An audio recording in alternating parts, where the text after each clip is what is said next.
Hello friends, it is December 2022, which means that Agency SOS has now been open for 18 months.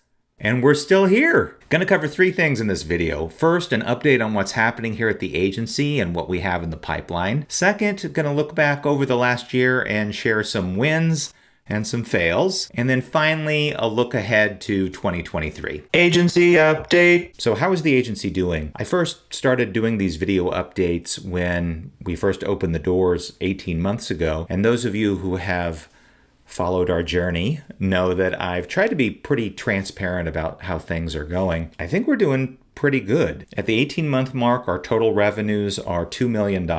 We are profitable. Our margins are good. Our clients, for the most part, seem happy and they're coming back to us. A lot of them are coming back to us for repeat projects. Our production work definitely slowed down in the second half of the year. I think all the recession talk in the summer made brands tighten their belts. I've heard that from friends at other agencies and production companies. But in a lot of ways, we were really lucky. As production opportunities became fewer and farther between in the second half of the year, our strategy business really took off. We did a lot of brand strategy assignments, brand guide work, the planning and infrastructure stuff that a lot of different brands need. So we were very busy with that. And then the traditional end of the year spend it or lose it thing happened. The phone started to ring again. And so there's a lot of production flurry. We actually have 3 productions that are in various stages right now, maybe 4, depending on how this meeting that I'm going to have in the next day or two goes. Those productions will all come out in Q1. Does it make me sound all business professional when I say Q1 instead of January, February, and March, which is when the new campaigns will come out? I don't know what my expectations or hopes were at the 18-month mark when we first opened the agency, but I am incredibly grateful that we're still here and that it's gone as well as it has over this first year and a half. Thank you to all of you who have contributed to that success, especially you clients who have hired us and who have trusted us enough to take care of your brand and to work with you. We're incredibly grateful for the partnership and the money. Come on. We're grateful for the money too. So thank you for funding our agency and keeping us open and alive and feeding our families. We really do appreciate it. Thank you also to all of the individuals who have done the work. I'm in these videos, so you have to see my face a lot, but there are a lot of other people who have contributed to the output of Agency SOS. Creatives, media planners, media buyers, strategists, directors, craftspeople, so many folks who have shared their time and talent with us as an agency and by extension our clients. We are so grateful for that. Thank you to everyone who has invested in Agency SOS over this first year and a half. Okay, how about some wins and fails? Wins and fails. Those of you who watch these videos on a regular basis, which may just be my mom. Hi, Mom. Know that we did some work earlier in the year to productize some of our offerings. We have done brand strategy work and creative development since we opened our doors. But earlier this year, we really looked at both of those offerings and tried to put together a package that would make those easier to deliver to our clients and frankly, more attractive to them so that they understood exactly what they were going to get from that process. So in the fall, we rolled out a pilot program for 2 offerings. Our 30-day Creative Campaign Accelerator and our 6-week Brand Strategy Bootcamp. In the win column, the Brand Strategy Bootcamp has been a huge success. The interest and demand for the program has been really strong. We've now gotten to do it a couple of different times, and the response from our clients has been terrific. I'm seriously geeking out about how well the program has gone and how the 6-week program solves a lot of the problems that we were running into in these more open-ended strategy assignments. I won't give you the hard sell about why it's so awesome in this video. The bottom line is that that has proven to be a really successful program, and we're going to double down on that in 2023. One of the real big wins was that the act of developing the curriculum has resulted in all of this terrific content, information, and knowledge. For example, we now have 6 video training modules that coincide with the 6 weeks of the program. We have workbooks and worksheets for each week, and we're a lot more clear about what works and what doesn't work, and when we need to ask participants to do some homework and when we need to take the baton and craft that work for them. The process of going through all of that helped us work out all the kinks, and we feel really good about the structure and spine of the program that we're going to be offering to folks going forward. We think it's an offering that so many different brands could really benefit from, and we feel like we've cracked the code a little bit. So you're going to be seeing a lot more promotion about that. And when we look ahead to next year, Brand Strategy Bootcamp has the potential to be 20 to 25% of the agency's overall revenue. We're very excited about what we've learned so far and the potential that it has for next year. 30-Day Creative Campaign Accelerator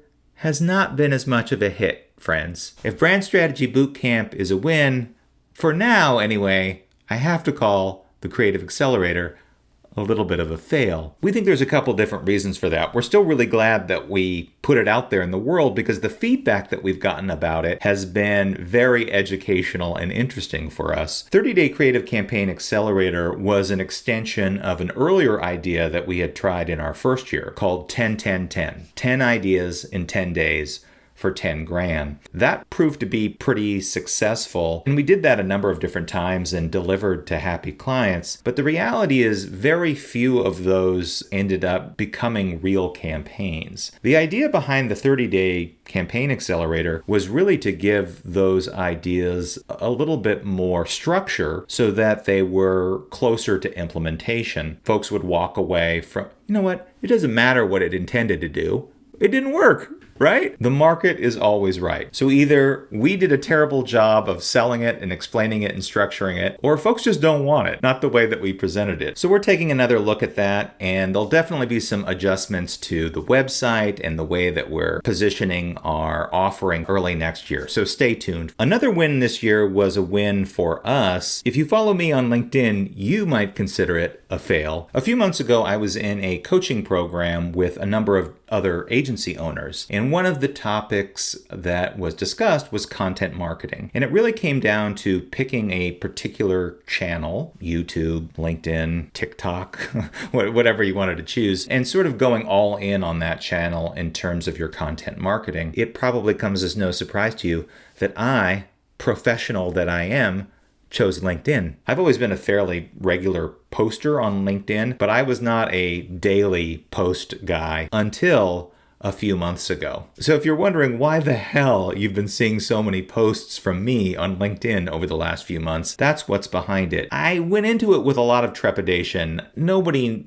needs more thought leadership in their life. There's something that feels a little icky about it. But the truth is, it's sort of working. My follower counts have jumped up dramatically, and the agency is seeing a lot more inbound inquiries about our service offerings as a result of the daily posting. Regardless of my feelings about it, it's probably something that's going to continue for the foreseeable future. I'm trying to deliver value in those posts, so it's not the typical LinkedIn thought leader bullshit that's out there. But I know I'm probably walking close to the edge on some of this stuff. Your feedback is welcome. I'm happy to take notes, critical or otherwise, about the content that I'm putting out there. The other content win has been our weekly creativity newsletter that we put out every Friday. We've seen subscriptions to that climb steadily throughout the year. It's honestly one of my favorite things that I get to do each week because it forces me to look at creative campaigns from all over the world, really. And I get to see great work from so many different brands, so many different agencies to keep my finger on the pulse of what's happening out there, which in turn is good for our clients as well. But it's just fun to celebrate the good stuff that's out there. So if you're not already subscribed to that, you really should get in on it. Another fail this year is that I am still trying to do way too much and am involved in way too many things here at the agency. I am incredibly lucky in that there is a bench of people who we pull in to help with various projects, but I'm still involved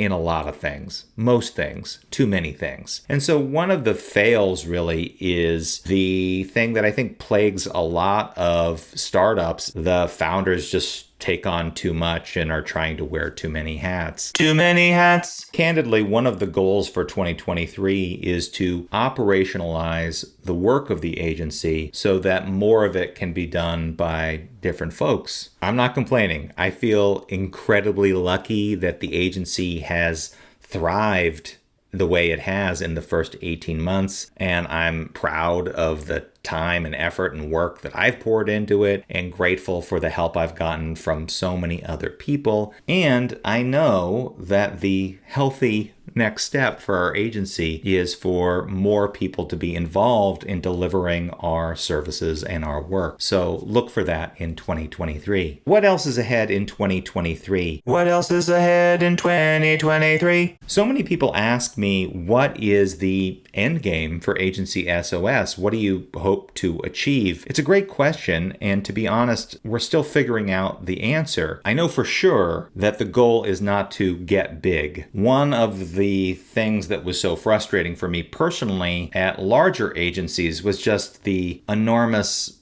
bureaucracy and the levels and layers that you had to go through. Keeping SOS small, keeping it a tight team of grown-ups who know what they're doing and can deliver the work at a high level is still the goal and will continue to be the goal for next year and for as long as we're in business. But we do have some opportunities on the table that could easily double the size of the agency next year. And we're really thinking carefully about how we want to approach those, what that will mean for SOS if we embrace those opportunities, and how we will have to change in order to service accounts of that size. So that's where things stand. Thank you for watching. Thank you for all the support over our first 18 months. I'm so grateful for all of the help. Have a wonderful holiday, and I'll see you in 2023.